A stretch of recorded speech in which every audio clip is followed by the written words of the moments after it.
तो बड़ों को प्रणाम और छोटों को ढेर सारा आशीर्वाद। आज की कहानी ऋषिवर याज्ञवल्क्य की एक कहानी, जो उदाहरण के तौर पे उन्होंने संतों के समागम में सुनाई थी। कहानी कुछ ऐसी है कि एक तालाब के किनारे एक मेढक रहा करता था और उसी तालाब के किनारे एक गोदाम था। उस गोदाम में एक चूहा रहा करता था। धीरे धीरे दोनों की दोस्ती हो जाती है, दोस्ती बहुत घनिष्ठ हो जाती है। फिर दोनों एक उपाय लगाते हैं कि क्यों ना हम एक दूसरे को रस्सी से बांध लें ताकि कोई भी एक दूसरे से ज़्यादा दूर न जा पाए। अब वही वैसा ही करते हैं वो दोनों। एक रस्सी लाते हैं और उससे मेढक एक अपने पैर में रस्सी का एक सिरा बांध लेता है, एक चूहे के पैर में।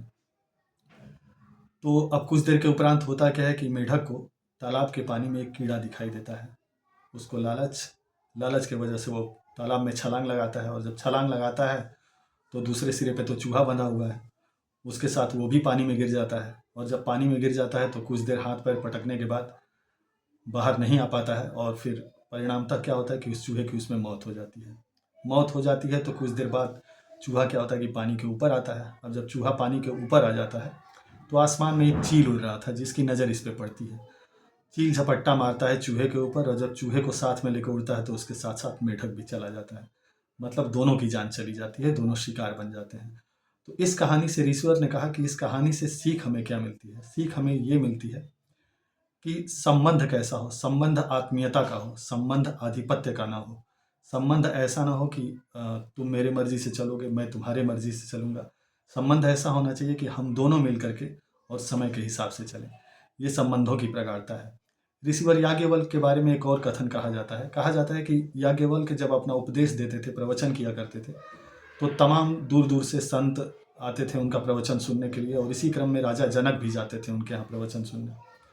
एक दिन हुआ ऐसा कि राजा जनक को आने में देरी हो गई और याज्ञवल्क्य उनका इंतजार किए।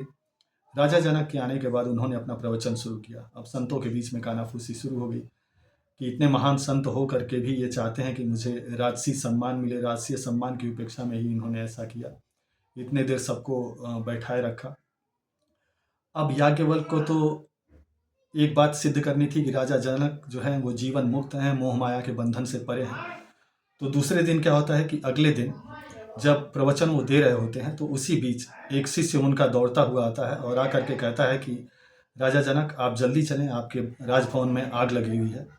राजा जनक उस संदेश वाहक को कहते हैं कि जो मेरा महल पहले था ही नहीं, महल तो पहले से मेरा नहीं था, जब वो मेरा था ही नहीं तो मैं उसकी परवाह क्यों करूं। और याज्ञवल्क्य को कहते हैं कि ऋषिवर आप अपने प्रवचन को जारी रखें और सुनने के बाद ही मैं यहाँ से उठूँगा। कुछ देर बाद वही संदेशवाहक फिर दौड़ा हुआ आता है और आकर के जो बाकी के संत हैं उनसे कहता है कि आप लोग उठ करके चलें अभी, क्योंकि वो जो आग थी वो आपकी कुटिया तक पहुंच गई है। राजा जनक बैठे रहे और तमाम संत उठ करके भाग खड़े हुए वहाँ से। जब वो भाग करके देखते हैं तो कोई आग लगी नहीं है, ये एक स्वांग रचा हुआ था याज्ञवल्क्य का। और जब उनको सच्चाई का पता चलता है तो अपने आप सबके सिर जो हैं वो झुक जाते हैं शर्म से और सबको राजा जनक की महत्ता पता चलती है कि कितने माया से परे हैं वो। एक तीसरी कहानी बहुत छोटी सी कहानी है। कहा जाता है कि सूफी संत खयाम जो है एक बार जंगल में निकले और जंगल में जब वो निकले तो कुछ देर के बाद उनके नमाज का वक्त होता है। जब नमाज का वक्त होता है तो वो नमाज पढ़ने लगते हैं और उसी टाइम पे एक शेर वहाँ आता है। अब सूफी संत खयाम के साथ उनका शिष्य भी था। ये देख करके शेर को डर के मारे वो पेड़ पे चढ़ जाता है। खयाम चुपचाप अपना नमाज पढ़ते हैं और नमाज पढ़ने के बाद उसी दौरान शेर वहाँ से चला भी जाता है बिना कुछ किए। उसके बाद वो शिष्य नीचे उतरता है, खयाम फिर अपने मार्ग को आगे चल देते हैं।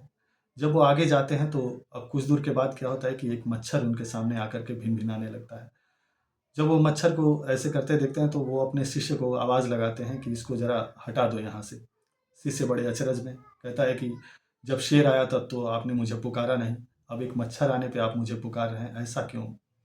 तब वो बताते हैं, वो कहते हैं कि जब मैं नमाज़ पढ़ रहा था उस वक्त मैं खुदा के साथ था, भगवान के साथ था। इस वक्त मैं एक इंसान के साथ हूँ। तो ये कहानी हमें ये सिखाती है कि सच है कि जब हमें भगवान का साथ हो तो डरने की कोई ज़रूरत नहीं। अपने पथ पे आप यूँ ही बढ़ते रहें, निरंतर ऊँचाइयों को छूते रहें और कहानियों को यूँ ही सुनते रहें। आप सबका बहुत बहुत बहुत तहे दिल से आभार।